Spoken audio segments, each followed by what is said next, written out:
Hello loves, this is KV and I am here to give you your twice monthly astrology energy reading, but I'm kind of changing things up right now and going a little bit back to what I did when I first started doing videos. And what I'm going to do is only do really quick short burst of videos here on YouTube, and I'm kind of pulling away, and I'm going to be creating more of a sacred container for the kind of life wisdom tools that I share normally in my videos. So the ones where we're really kind of sitting there and chatting, and I'm, touching on things that you're needing to see at this time of gateway openings with the energy, those I'm going to keep over. I'm probably going to have them on my website. The link will be down in the description. I don't know if I'll get one done this week because I overbooked this week, but I did kind of want to separate just these kind of quick readings and then something that's deeper for people who really want to sit there and learn some stuff. Because, yeah, I think some people just want fast food, and then other people really want that big, like, 5-course meal of learnings that really kind of get you thinking throughout the week. So I wanted to separate these into two different categories. So here on YouTube, I'll go fast food for you. I'll do it fast. I'll get to the heart of the matter. But then if you do ever want more, I'm going to have that option too for people who really want to sit with the learnings that are organically coming through for us when these energy events are going on. So we're going to leave all that stuff out of these, and we're just going to get to the heart of the matter of what's going on right now. So we have the new moon in Taurus.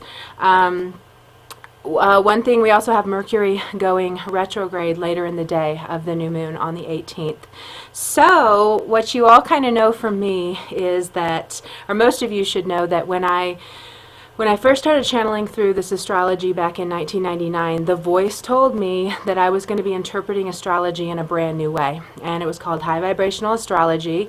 And they explained that everything in the world, because of Pluto going into Capricorn, was going to start us going through a process of re-examining everything and really kind of putting things in order in a high vibrational way, in an honoring way, in a right action way. So everything that is not okay, it will be very much in our face and begging us for a new way to see this or a new interpretation. So with astrology, I was told that was really high up on the list because of the fact that energy follows thought. And even with a Mercury retrograde is a perfect example, but for ages, it's been interpreted in a really kind of negative way. I used to believe that too. I used to moan and groan when Mercury retrograde would be coming.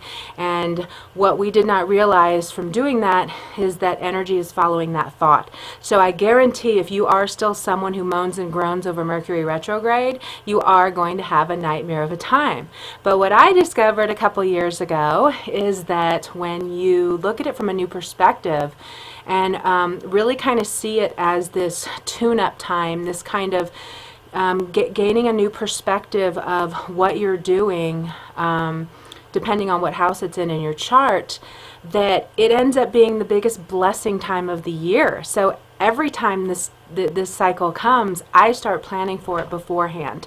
I start saying, okay, I'm going to get my website redone for the Mercury retrograde. I'm going to work on finding a new house doing the Mercury retrograde. I'm going to work on finding new employees during the Mercury retrograde. For me, it's always been this time where I kind of not so much stop, because I tend to be busier in Mercury retrograde because I have this new perspective of it, but I really plan to get things in order. So you guys can do that too, and I know that everybody who kind of follows this way now feels the exact same way. Mercury retrogrades are awesome, and it's just kind of like that, natural cycle of how we do need to be stopped periodically in life to really kind of check where we are. It's kind of like, exams in school where, yeah, you've been going along, you've been learning all this stuff, you've been doing all the homework. Okay, now let's stop.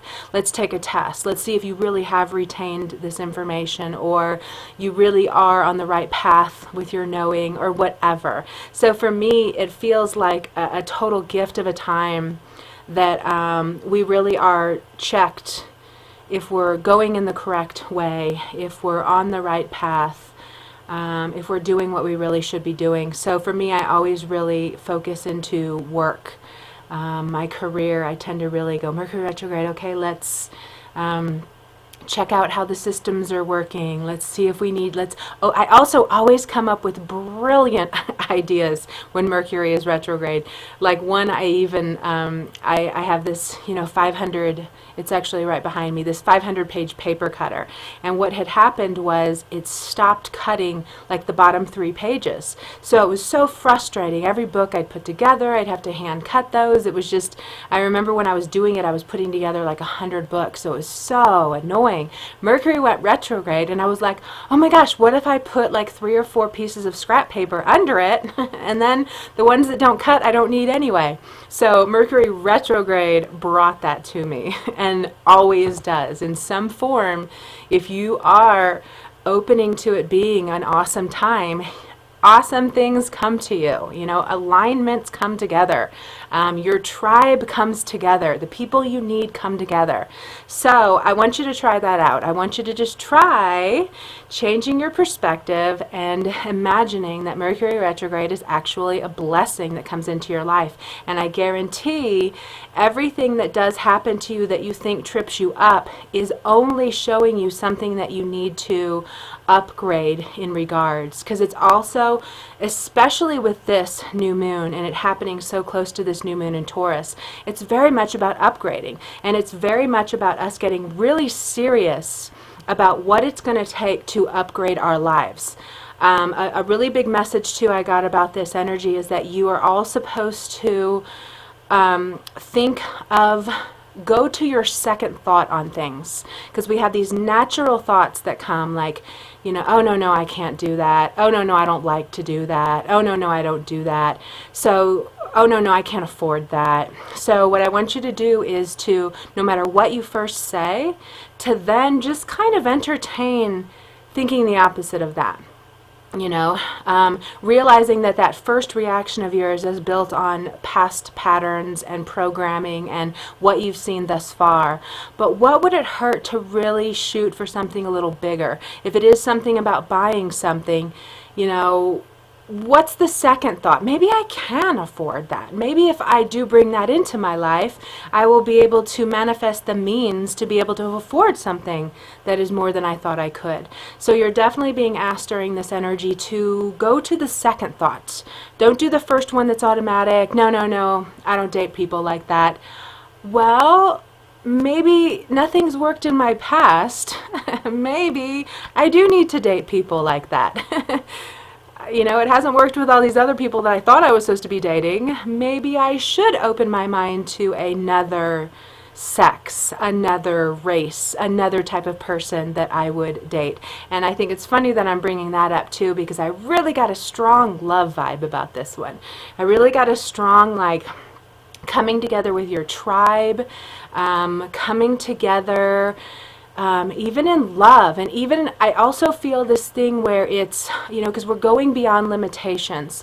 So we're going beyond that first impulse to say, no, I'm too old for love. I'm not going to meet anybody anymore. I've been so heartbroken, I can't give my heart away again. Any kind of thing like that. We're being asked to kind of understand that maybe it had to be that way for you to learn, but maybe it's time to switch to a new gear. Maybe it's time to manifest something better and different. So that's where, go to the second thought. No, this isn't what I normally do. This isn't the kind of work I normally do, but maybe I should give it a try. It's coming up in my life right now. This person's coming in my life right now. This group is coming into my life right now.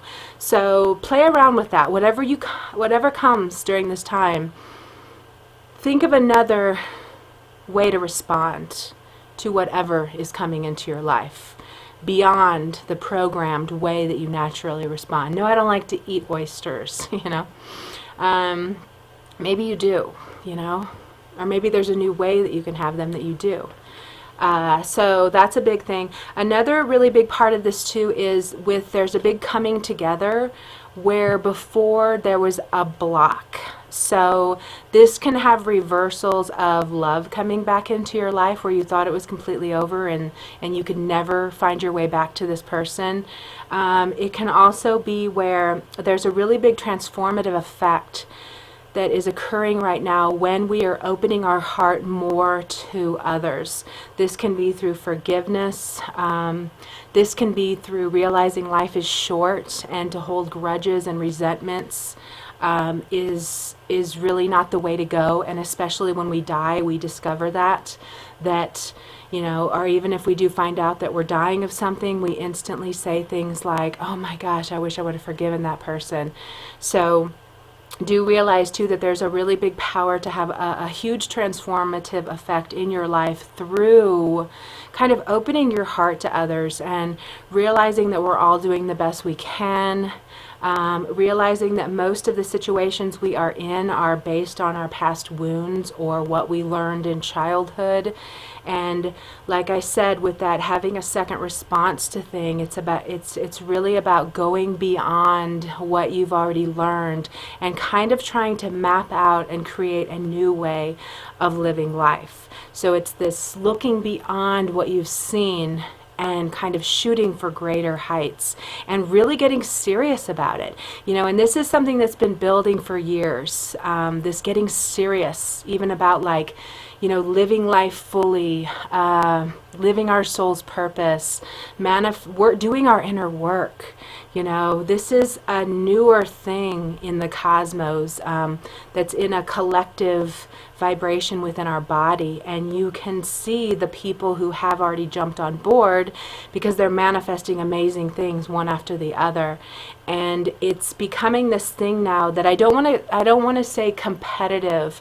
I've had people snap at me when I've said that before, but it is almost like we don't want to hide from these things anymore. We don't want to hide from doing our inner work. We don't want to hide from looking at ourselves. We don't want to hide from looking at our wounds, for looking at the things that we wish we would have done differently, for looking at how we respond in friction, in confrontation with others, with looking at how we talk about others in our head, with looking at our envy, with looking at our jealousy, and really kind of like facing all of that stuff so that you can get to that neutral point of not being triggered, of not thinking such horrible things about people just because you want what they want. And this all involves doing the inner work and working on yourself and facing your stuff. So that's becoming more and more important in all of us. We want to look at ourselves. You know, we want to look at what we need to see that we've been missing. We want to look at why we keep repeating these patterns. We want to look at why we feel so triggered about these certain things. So that's a big part of this energy. And ultimately, you know, the more work you do, the more you face this stuff, the more you humble yourself and keep it real, the more you end up loving yourself. So the goal of this energy right now is really getting us even closer, even closer, even closer to loving who we are and valuing who we are. And when we have all this hidden shadow behavior, when we play nice but we're really jealous or envious or resentful of others, we, you know, even though we think we're keeping that stuff hidden, our souls still know, you know, and we still know. So we don't end up really valuing and loving ourselves. We end up then like thinking we're kind of losers and thinking we're destined to fail and thinking we're not good enough. And the more you clean up how you speak in your mind with other humans, with people that are doing what you want to be doing, with your friends even, you know, with all people around you, with strangers that you judge on the street, you know, when you start cleaning that up and just remembering, you know, that seriously, like when you're face to face with someone and they're, you know, sharing their vulnerable stories with you or whatever, your heart opens. You know, you forget that they hurt you before, or they, took something of yours, or that they don't hear you, what you're trying to say, or you're from different walks of life that you used to judge them. But once they like come at you and you really like share in a vulnerable kind of situation, your heart just opens and you feel so much more compassion. Even back in 1999 when I was told that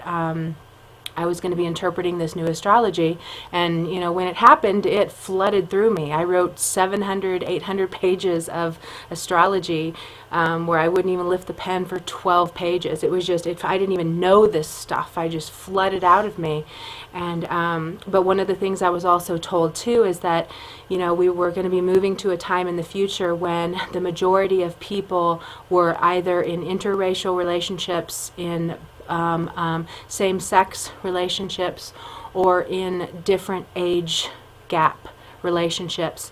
And what that was doing was bringing the one piece to the world, because once you do that, like once you're in an interracial relationship, you're so much more open to, you kind of lose all racial qualities. You want to be an advocate of accepting that this is just the pigment in our skin and that we're all the same inside.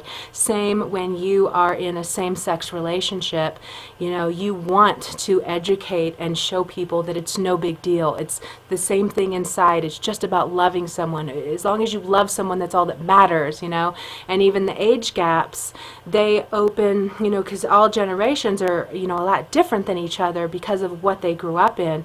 And it just bridges a lot of that judgment. It creates more of a mind expansion of what is possible, and then those older people spread that to their older people, and the younger people spread that to their younger people.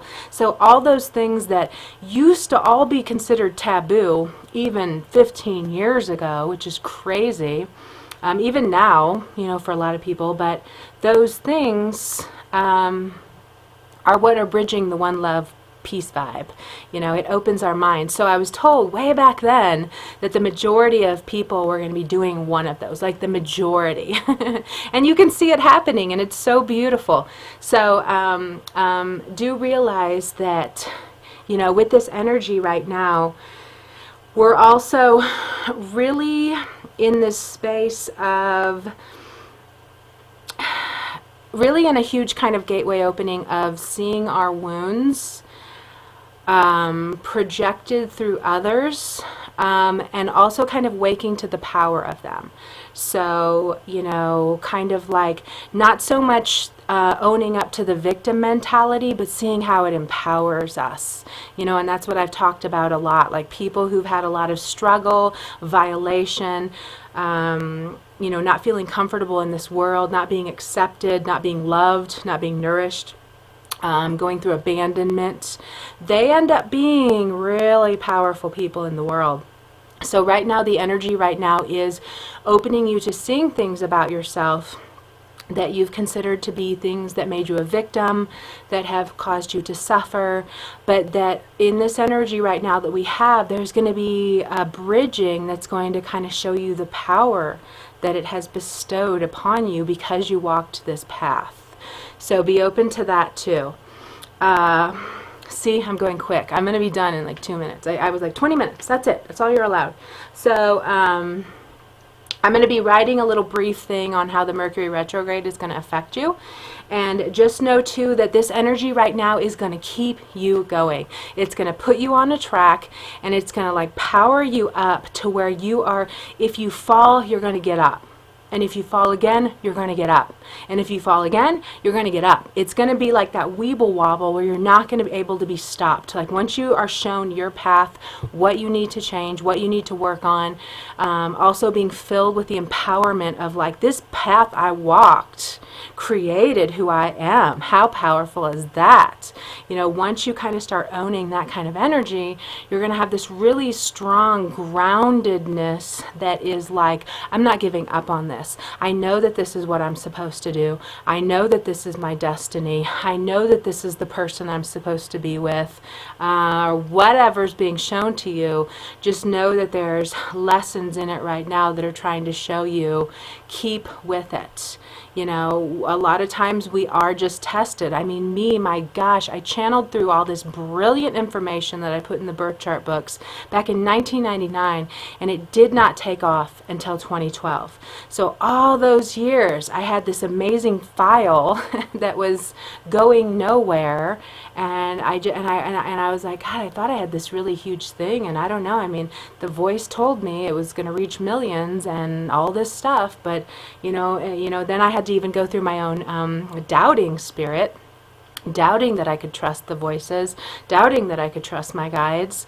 And I can pretty much tell you now that because I had to walk so much of being knocked down and having to get back up for over a decade, that now I have full-on faith in everything that I do. I have full-on faith that with everything that comes out of me. I have full-on faith with everything that I channel, and I have full-on faith that my future is going to be exactly how it will be from what I am creating it to be, what I am dreaming it to be, what I am thinking it to be, what I am manifesting it to be. So you all get to have the same kind of path, and the more struggle you have, as I'm always kind of showing you that, the more of a description of how high you're going to be going. So just stick with it. Do not give up. If you get knocked down, get back up. Do not give up on yourself right now in regards to anything that's going on right now. Open your heart to people. Be more compassionate. Be more nurturing. Be more trusting. Be more forgiving. Really kind of know that you can transform anything right now. I don't care if that relationship feels dead as a doornail. If you really kind of feel like, is it doornail? Doornail?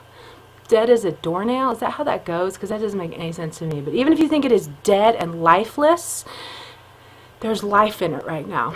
And it has that transformative phoenix, eagle, rebirth, power beyond belief in whatever is kind of facing you in your life right now. So don't give up. Thank you. Have a beautiful new moon. And I will see you in 2 weeks. Okay. Bye.